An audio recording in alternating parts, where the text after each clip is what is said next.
বন্ধুরা এই সিঁড়ি কেলেঙ্কারির কথা কিন্তু গোপন সূত্রে শুনতে পাইয়া আমাকে ফোরম্যান কাকা ছুটে আসে, সাথে কিন্তু নট ওভার মিস্ত্রি, বুঝছো। আর তারপর কিন্তু দুইজনে মাপা মাপি শুরু করে দেয় বন্ধুরা। আর মাপা মাপি শুরু করে যা বুঝতে পারে এ কোনো সাধারণ ভুল নয় রে, এ হলো সিঁড়ি মাপের ভুল। ঘটনাস্থলে তারপরেই কিন্তু বন্ধুরা ছুটে আসে সাইডের ঠিকাদার ইঞ্জিনিয়ার সাহেব, পুরো গোষ্ঠী সিদ্ধ চলে আসে বন্ধুরা। তারপর বন্ধুরা তদন্তর শেষ মুহূর্তে গিয়ে জানিয়ে দেওয়া হলো যে এই জায়গায় সিঁড়ির যত রড আছে সব কিন্তু খোলা লাগবে, আর রড খুলে এই চাতাল পুরো সরবে। কি আর করবো বন্ধুরা, গ্যারারটা নিয়ে তার কাটা শুরু করে দিলাম।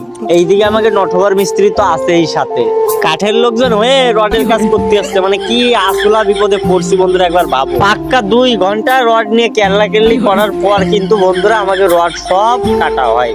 রড গুলো নিয়ে নিয়ে ওই যে সাইডে রাখতেছি, মানে দেখতেই পাচ্ছিস বন্ধুরা। রড গুলো খোলার পরে এই হচ্ছে সিঁড়ির অবস্থা, বুঝতে পারিস। ও বাবা, এদিকে আমার স্যারের আবার ফোন আইছে, স্যার আবার ব্যস্ত মানুষ তো।